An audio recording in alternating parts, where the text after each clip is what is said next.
मखदूम अशरफ जहांगीर सिमनानी जब जौनपुर की सरजमीन पर अपना क़याम करते हैं तो वहां के कुछ लोगों ने ये सोचा, लाओ इस फकीर की देखते हैं, इस फकीर की पहुंच कहां तक है, इस फकीर को कितना इल्म है, इस फकीर को देखते हैं कुछ मालूम है कि नहीं है। एक जिंदा शख्स को चारपाई पर लिटा करके लाए और लाने के बाद में कहा, हुजूर इसकी नमाज जनाजा पढ़ा दीजिए। मखदूम अशरफ जहांगीर सिमनानी ने निगाहे विलायत से देख लिया और हदीस पाक भी है, मदीने वाले मुस्तफा इरशाद फरमाते हैं, इत्तकू बिफिरासतिल मुमिने फइन्नहु यंजुरु बिनूरिल्लाह, के मोमिन की फिरासत बातिनी से बचो, बेशक वो अल्लाह के नूर से देखता है। और हजरत मखदूम अशरफ जहांगीर सिमनानी तो अली की आल हैं, उसके बेटे हैं जिसे बाबो मदीनतिल इल्म कहा जाता है, उसके लाडले हैं जिनके बारे में, जिनके वालिद के बारे में नबी ने फरमाया, मैं इल्म का शहर हूं और अली उसका दरवाजा है।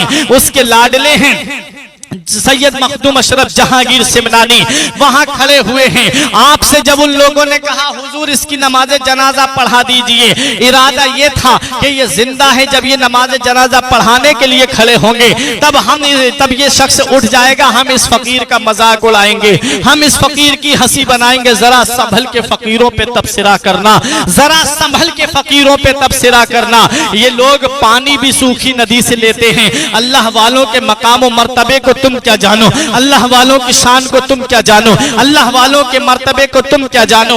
नबी फरमाते हैं, मोमिन की फिरासत बातिनी से बचो, वो अल्लाह के नूर से देखता है। और मखदूम अशरफ जहांगीर सिमनानी ने नूरे विलायत से देख लिया कि ये शख्स जिंदा है। आपने पहले टालने की कोशिश की, जब उन लोगों ने ज्यादा इसरार किया, फरमाया पढ़ा देता हूं, जिम्मेदार तुम होगे। उन्होंने कहा, हुजूर आप पढ़ा दीजिए। जब आप नमाज जनाजा पढ़ाने के लिए खड़े हुए, जब आपने पहली तकबीर कही, लोग समझ रहे थे कि ये अब उठेगा। जब आपने दूसरी तकबीर कही, लोग समझे कि ये अब उठ करके भागेगा, हम इस फकीर का मजाक उड़ाएंगे। आपने जब तीसरी तकबीर कही, लोगों ने सोचा अब उठ करके भागेगा। जब आपने चौथी तकबीर कह के सलाम फेरा, वो शख्स नहीं उठता है। लोगों ने जब कपड़ा हटा करके देखा तो अब उसकी रूह उसके बदन में नहीं थी, बल्कि अब वो मुर्दा हो चुका था।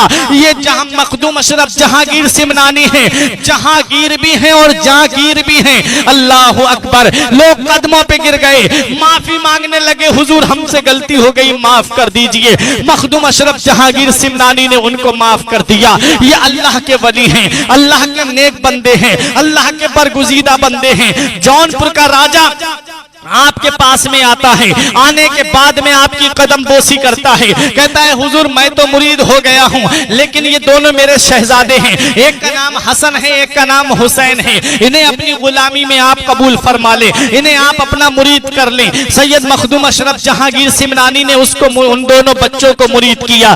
मुरीद करने के बाद में राजा कहता है, हुजूर मेरी एक ख्वाहिश है, मेरी एक तमन्ना है कि आप मेरी सल्तनत में रह जाएं, आप मेरी हुकूमत में रह जाएं, आप जहां भी ठहरे मेरी हुकूमत हो।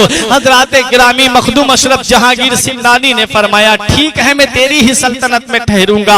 आओ जरा देखो कि छौछा शरीफ से लेकर के इधर दिल्ली का एरिया जो आता था, ये फिरोज शाह तुगलक का एरिया लगता था। और किछौछा शरीफ से उधर चले जाइए आप, जौनपुर बिहार बंगाल उड़ीसा का कुछ हिस्सा और उधर बांग्लादेश का हिस्सा, ये मशरिकी इलाका कहलाता था। और यहाँ जौनपुर का राजा हुकूमत करता था। अल्लाह अकबर। आपने फरमाया मैं तेरी ही सल्तनत में रहूंगा।